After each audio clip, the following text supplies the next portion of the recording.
Chapter 1. The Poison in the Wine. I wasn't supposed to fall in love with Claire Devereaux. She was the type of woman who walked through boardrooms like royalty, silk blouse sharp as a blade, heels clicking like a metronome of authority. The youngest CEO in our firm's history, Claire had been groomed for success since birth. And me? I was the quiet innovator, the lead systems architect, the brain behind the AI tech that would redefine our industry. My passion wasn't boardrooms, it was code, creation, structure. I built the future, and she sold it. Somehow our worlds collided.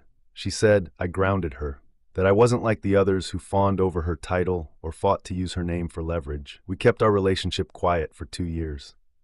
I liked it that way. I wanted her for who she was behind the frost glass walls, not the ice queen image she wore like armor. And when I dropped to one knee in my apartment and she said yes with tears in her eyes, I thought maybe, just maybe, this was real. It wasn't. The week before the board was set to greenlight our multi-billion-dollar Phoenix project, my life's work, I found myself lying on the living room floor of our shared penthouse, consciousness swimming in waves of nausea and vertigo.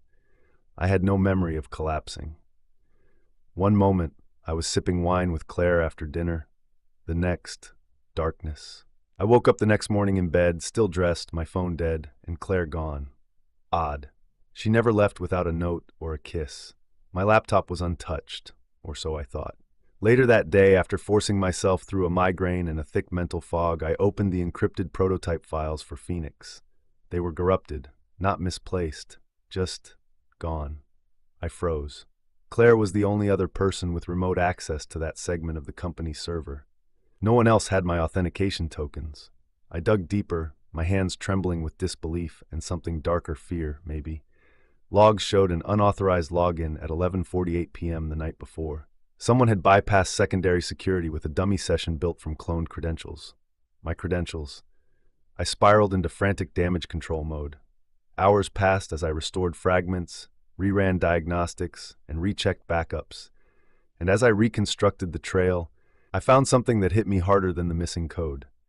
The access came from within our home IP range, and the device ID matched Claire's work-issued laptop. At first, I told myself there had to be a mistake. Maybe someone hacked her. Maybe she'd loaned her laptop. Maybe, "Don't look into it too hard, babe," she said when she came home late that night, brushing off my unease with a kiss. "You work too much. You probably just forgot you moved the files." But her eyes didn't meet mine, and for the first time, her voice sounded too careful. It all clicked 2 days later when I passed by the executive wing and saw her assistant, Travis, lounging in her office chair with a smug grin, reviewing a folder labeled Phase Alpha, Phoenix Launch. My designs, my code, my architecture. His name was now on it. I stormed into the room. He didn't even flinch. "You like the updates I made?" he asked, smirking. "Claire said you were stepping back." Stepping back? I nearly laughed until I saw Claire step in behind me, her arms folded, her expression unreadable. "Let's talk," she said coolly, as if this wasn't betrayal, as if this wasn't treason wrapped in a power suit. I followed her to the executive lounge, heart hammering against my ribs. She didn't deny it. "I needed Travis to succeed," she said. "He's not as sharp as you, but he's loyal. I thought if he had a win under his belt, the board would take him seriously. He's fragile?" I choked. "You drugged me to let your affair partner steal my work because his ego couldn't handle being second?" She flinched at the word affair, but not hard enough. "I didn't want to hurt you." "But you did." My voice was raw. "Why?" She hesitated, then sighed. "You were always so consumed with your work. I thought if I helped Travis, and you still had your brilliance, we could all win." "We?" I echoed bitterly. "Claire, there is no we after this." Her face paled. "You're calling off the wedding?" I stood silently. She stepped closer, desperate now. "But what about everything we built? The company? Us?" I looked her in the eye. "I built the company. You just forgot I was the one keeping it from collapsing." She reached for my hand. I stepped away. Her confident mask began to slip. And for the first time, Claire Devereaux, the untouchable CEO, panicked. Chapter 2. I kept the company running. Now I'm taking it back. The boardroom was silent as I entered. All eyes turned to me, some surprised, others confused. I hadn't been seen in the executive tower in 3 days. Whispers had begun circulating. Rumors. Claire had told them I was on a wellness retreat, a laughable euphemism for being drugged and betrayed. I walked straight to the head of the table, dropped a leather-bound folder in front of the CFO, and said, "Page 5. He glanced nervously at Claire, seated to the left, Travis to her right, fidgeting in his ill-fitting suit, his tie askew like a schoolboy in his father's clothes. The CFO opened the folder. Inside were recovery logs, encrypted emails, timestamp security reports, and a side-by-side comparison of Phoenix's core framework with my watermark scrubbed and replaced by Travis's name. Claire's digital signature approved the transfer. Gasps. "Mr. Blackwell." One of the older board members, Miss Koenig, said with a sharp inhale, "Are you accusing the CEO and her assistant of intellectual property theft?" I didn't blink. "I'm not accusing anyone. I'm proving it." Claire leaned forward. "This is a personal matter. He's twisting things out of context." "This is corporate fraud, Claire," I snapped, my tone slicing through the air. "And you used your position to push through a lie that would have made Travis the face of my work. You used me. You drugged me, then let your lover steal everything I built." Travis paled. A few of the board members stared at Claire, then him, then back at me, waiting. She stood slowly. "What happened between us personally is complicated, but Travis and I acted in the company's best interest," I scoffed. "Really? Then why'd you transfer the back-end prototype to a third-party cloud server 2 hours after I passed out? Why's Travis been contacting an outside VC group behind the board's back?" Miss Koenig opened a second folder I slid to her. It contained screenshots of Travis's private messages to a startup incubator he planned to pitch Phoenix as his solo venture. Claire's face drained of all color. You said that was handled," she muttered to Travis, her voice shaking. "It was just talks," he mumbled. "Preliminary, just in case this blew up." "You fool," she hissed. And just like that, the cracks in their alliance broke wide open. I let the silence linger. Then I turned to Ms. Koenig and the others. "I've backed up the Phoenix project to its original, verifiable source code. Everything bearing Travis's name is a tampered clone. If you check the timestamps and Git logs, you'll see every contribution was mine long before Claire or Travis touched it." Ms. Koenig glanced at the others. "This is serious. If this is true, the company's reputation and legal standing could be destroyed." Claire spoke up again, voice calmer now, like she was trying to salvage what was left. "Look, Phoenix is his baby, fine, but I am the CEO. I've brought this company its highest valuation to date.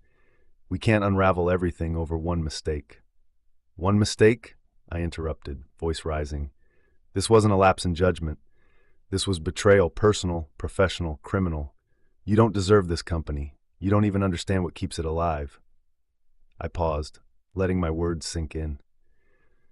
"I've been running this place in the background for 3 years, training the developers, optimizing the architecture, mentoring the engineers. You took the credit, but I built the machine." Gasps again, this time from junior VPs who had no idea how deep the deception ran.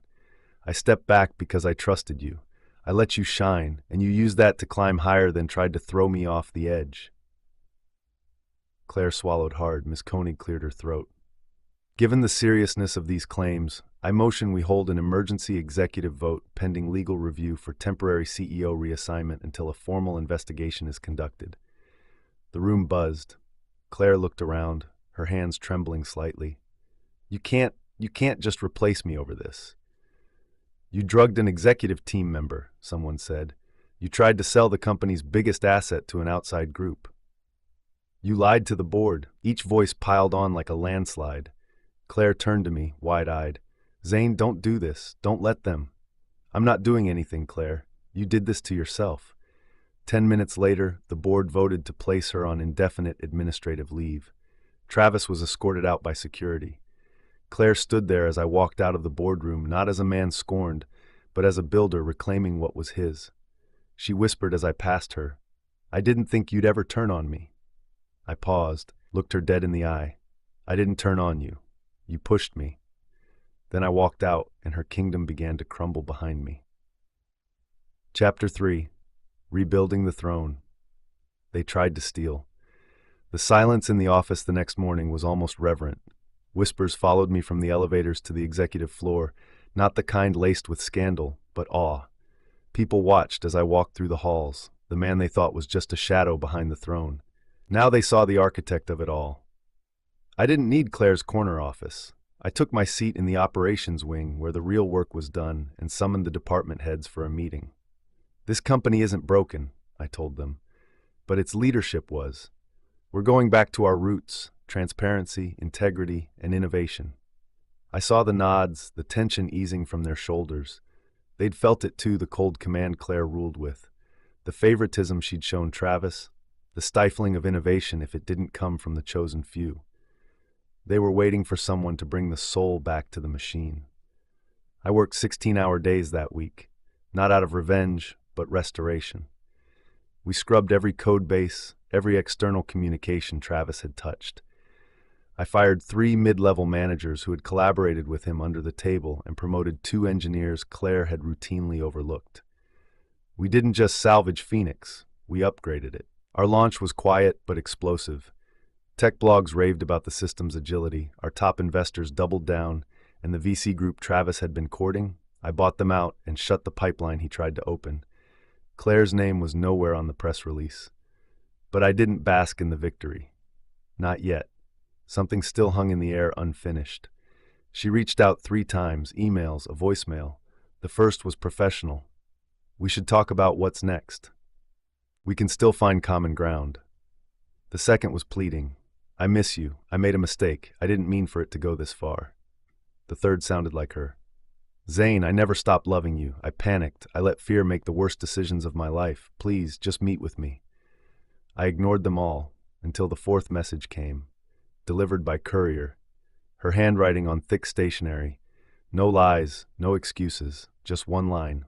I'll be at the rooftop garden at 7 p.m. I don't expect forgiveness, I just need to tell you the truth. One last time.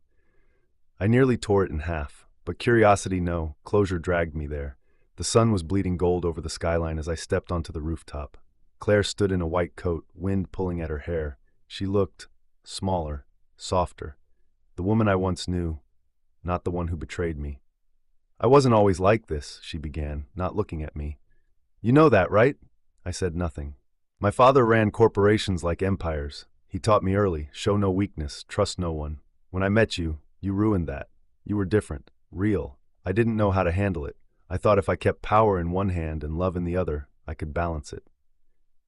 You didn't balance anything, Claire, I said quietly. You dropped me for a pawn. She nodded, pain in her eyes. I know. Why, Travis? She looked away. He made me feel in control. He worshipped me. And when you started pulling away, focused on Phoenix, I let my insecurities tell me you were drifting. I thought if I had Travis in my pocket, I wouldn't be left alone. So you drugged me. Her shoulders sank. He said it would be harmless, just enough to make you sleep through the night while we moved the files. I told myself it wasn't that bad, that you'd never know. But I did, I said coldly. And now, so does everyone else. She swallowed. I lost everything. The board, my title, you, and I deserved it. I just wanted you to know I regret it. All of it. The sun dipped lower. I could see tears in her eyes. I was going to marry you, Claire. I was going to marry you too, she whispered, until I became someone who didn't deserve you. I didn't stay to say goodbye. She didn't try to stop me. That night I deleted every saved message she ever sent me. Not out of hatred, out of necessity. Some ghosts needed to be buried to let the living breathe again. Chapter 4. The day she lost everything but her regret. 3 months passed. Phoenix became the company's crown jewel, surpassing every benchmark we projected. Our competitors tried to mimic it, but none could replicate its core because its soul was never in the code. It was in the vision, in the grit, in the hands that shaped it. My hands. I was back in control, though I never took the CEO title. I let someone I trusted fill the role, someone who led with humility, not ambition. I stayed where I belonged, behind the scenes, making sure the gears turned. The company knew who built it now, and that was enough. Claire faded from the headlines. After the board stripped her of her position, she tried to salvage what was left. A few sympathetic allies tried to keep her afloat in the press, spinning tales of miscommunication and redemption. But the truth was unshakable. Her downfall wasn't public scandal, it was private ruin. No screaming match, no lawsuits, just a slow, inevitable collapse of the image she had built with stolen bricks. She lost endorsements, speaking engagements, and most importantly, the trust of every serious player in the industry. Nobody wanted to align with someone who betrayed the very lifeblood of innovation for personal gain. As for Travis, he vanished. After being quietly arrested for corporate espionage and conspiracy, he flipped on two investors who'd been in on his secret exit plan. He took a deal, disappeared into federal custody, and became a warning story whispered in conference rooms across Silicon Valley. I heard Claire tried to reach out to him too. No response. They had both used each other to climb, only to find there was no stable ground at the top when the lies collapsed. I didn't see Claire again until the wedding. Not our wedding, of course. That had been canceled the moment I found out what she did. Invitations burned, reservations canceled, guests confused. I never answered their questions. But my friend Darren invited me to his. It was small, elegant, held in the gardens of a lakeside estate we'd once toured together as friends. I almost didn't go, but I needed to prove something to myself more than anyone. That I could stand in a place meant for love, in a suit meant for promises, and not be haunted by what almost was. And that's when I saw her, Claire, across the garden near the floral arch, alone. She wore black, odd for a wedding, but maybe fitting for someone mourning more than celebrating. Her hair was shorter, her expression thinner. She looked like a woman stuck in rewind while the world played forward. Our eyes met, just briefly. She didn't come over, didn't make a scene. She just gave me a nod, a quiet one, the kind that said, I know what I lost. I know I can't get it back. I nodded back, then turned away. I didn't need closure. I already had it, but Claire would never find it. Because no matter what she rebuilt, what brand she rebranded, what apology she rehearsed for the cameras or the mirrors, she would always carry the truth. She betrayed the one man who would have given her everything. Not just the company, not just the ring, but loyalty. Legacy, love, and that loss was hers alone to bear. Epilogue, Claire's regret. I watch him sometimes from a distance. Zane. He walks like he used to, calm, calculated, grounded, but something in his eyes changed. The softness is gone. The part that once looked at me like I was his entire world, it no longer exists. I didn't just lose a man. I lost my mirror. The version of myself that was better when reflected in his eyes. I thought power could fill the void he left when I chose ambition over us. I thought Travis could offer safety. He only offered shadows. I should have listened that night when Zane warned me, "You're not protecting anything. You're building a coffin for us." He was right. I buried the best parts of me under lies and shortcuts. And now I walk alone in the aftermath. People talk. They say I'll recover. Reinvent. That I'm too brilliant not to rise again. But they don't know what I see every time I close my eyes. Not the money I lost. Not the company. Not the title. I see the man at the altar who waited for a woman who never arrived. And I wonder, if I had just stayed honest, stayed loyal, would we be dancing right now under that canopy of stars, wearing rings instead of scars? I guess I'll never know. Because the world might forgive. But Zane? He loved me once. And that's what makes his silence the loudest punishment of all.